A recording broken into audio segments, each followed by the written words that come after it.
channel. My name is Rachel. I am a home-based online English tutor and a virtual assistant working from home.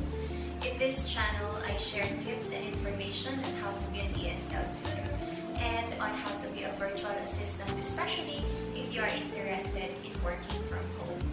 So I hope you consider checking our previous videos, especially if you are interested in applying for a rare job. I shared realistic tips and information on how you can pass the application process. Now, in this video, I am going to share my reviews about the salary in rare job. So I've been working with the company for almost 8 years now, but I'm still here. I'm still working in the company despite of the negative reviews that I heard about the salary here in the company. So I just read some comments from my previous videos saying that the salary is really low. And that's true. Compared to the other ESL companies, the salary here in Rare Job is much lower. I'm not really sure if I'm allowed to discuss, pero hindi ko pwedeng i-disclose kung magkano yung saktong salary dito.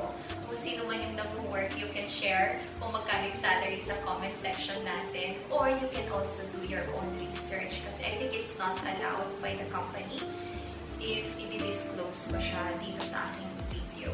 But compared to other companies, mababa talaga siya. But the reason why I stayed in the company for almost 8 years is because it's not stressful to work here. Oo naman, di ba? All of us are working, or most of us are working to earn money. And hindi naman madaling mag-stay sa isang company kung hindi ka nasasatisfy dun sa sahod na binibigay nila sa'yo. Especially if you are working hard, you are doing your best, and you are, let's say, giving more than what is needed, pero hindi ka naman nako-compensate properly, of course, you will not stay in the company. Because that's the top, or that's the number one reason for us why we are working. We have to earn money for ourselves and of course for our family. So one of the reasons why it's not stressful is because of the students. So ang students natin dito ay Japanese people, and we all know that Japanese people are very kind and professional. Respectful din sila sa ibang tao. I'm not saying that other nationalities are not kind.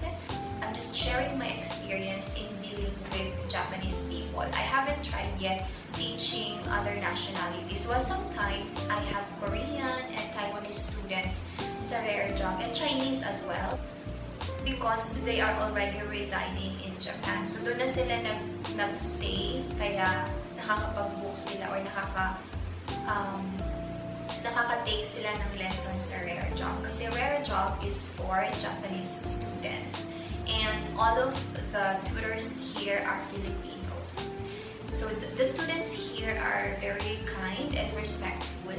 The lesson materials as well are very easy to use. Meron kang mga guidelines doon na pwede mong gamitin on how you can teach your students.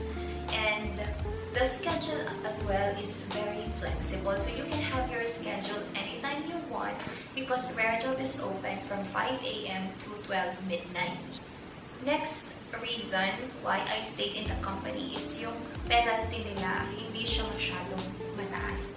Compared to other ESL companies, I have friends and relatives who are working for other ESL companies, and nag-share kami ng mga experiences, and some of them shared kung magkano yung mga deductions nila if nag-absent sila because of emergency or blackouts or internet problems. Medyo malaki yung kaltas nila. And of course, we all know that these are common problems in the Philippines, yung blackouts, internet connection problems. Those are very common problems here in the Philippines. So it's very common for people who are working from home to experience those problems. And dito sa Rare Job, hindi masyadong mataas yung kanilang penalty. So parang lang siya, masasabi ko na makatao yung penalty na ikakaltas nila sa'yo if you are absent from your classes. Next reason is yung tutor support. The tutor support is very, very approachable, and you can contact them anytime you need help. So, meron different ways on how to contact them. Pwede mo silang i-chat, pwede mo silang tawagan, kasi meron namang phone numbers na ibibigay ang company for you to use or to contact if there is a problem and kailangan mo ng tulong nila. So, there are ways on how to contact them. Another reason why I stayed in the company is because kahit na hindi ako nagklase ng matagal, active pa rin ako. Hindi nila ako terminate. So, ganun. Meron silang minimum number of classes that you should take per month just to keep your state or your tutor status active. So, kailangan mo lang magklase ng isang class per month para hindi ka matanggal. Like, for example, if you are going to take a vacation or if you have another job na kailangan mong pagtuunan ng pansin, diba, ng time, and you need more time for that other thing that you have to do, at least hindi ka matatanggal dito sa rare job. Meron ka pa rin babalikan na company na trabaho, diba? So, hindi ka nila basta-basta tatanggalin unless, again, you violated the very, very important rules and regulations here in the company. So, yes, I can say that the salary is low, pero pwede ka namang bumawi sa ibang compensation nila. Like, for example, incentives. Meron silang incentives, hindi lang iisa at hindi lang din dalawa. And there are also times that they are going to give daily incentives or specific or incentives for a specific time na kunyari kung magkaklase ka ng ganitong oras, meron kang additional na sahod. And also, you can also earn higher if you become a premium tutor. So we have here two classes of tutors. So we have one is the regular tutor and the second one is the premium tutor. So for regular tutors, yun yung mas mababa yung sahod. Pag premium tutor ka naman, mas mataas yung sahod. So I cannot disclose the specific amount, pero mas mataas naman na siya. And if you will meet all of the requirements for the incentives, malaki-laki din naman. So yun lang naman yung medyo negative dito sa company kasi nga, yun, mababa yung sahod. So, if you want a higher salary, you have to have more classes, you have to work longer. Yun yung ginagawa ko before, nung hindi pa ako nagkaroon ng ibang work. Full-time job ko si Rare Job, and I really work for long hours to have a higher salary. And so far, hindi naman ako nagka-problema kasi it's not really stressful to work here. Even if you are there sitting down for a very long time, and having your Rare Job lessons, hindi ka naman ma-stress or hindi ka naman mababurn out. Siguro aantukin ka lang. Yes, aantukin ka. So, kape-kape lang, ganyan. Pero, hindi siya stressful. Well, some people would say na, of course, working too much is not good. Pero parang parehas lang din naman yun sa pag-cellphone, di ba? If you're not working, you are on your phone, you are on your laptop watching something.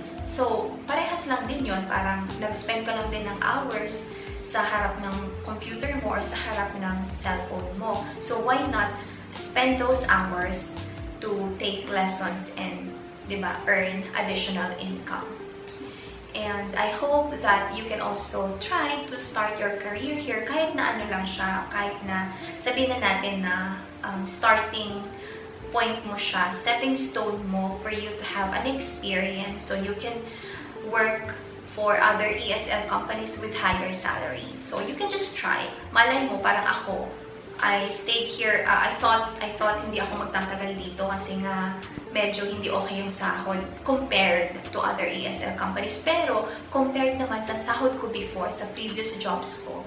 So I was a call center agent for 5 years. So, compared naman sa sinasahod ko doon, sa stress na inaabot ko doon sa work na yon, sa time na dinedemand ng work na yon, sa effort na dinedemand ng previous work ko, compared dito sa pagiging ESL tutor ko, of course, I would still choose to work in this company. So, parang nasa-satisfy naman ako dito. That's why I stayed here in the company. So, yon, it's your choice, it's your call if you want to try. Or if you want to apply for other companies. There are a lot of ESL companies here in the Philippines na pwede mong pag-applyan. So I hope this video helps, especially for those na nagdadalawang isip if they will continue their application or not. So again, this is Rochelle. I hope this video helps and see you in our next video. Bye!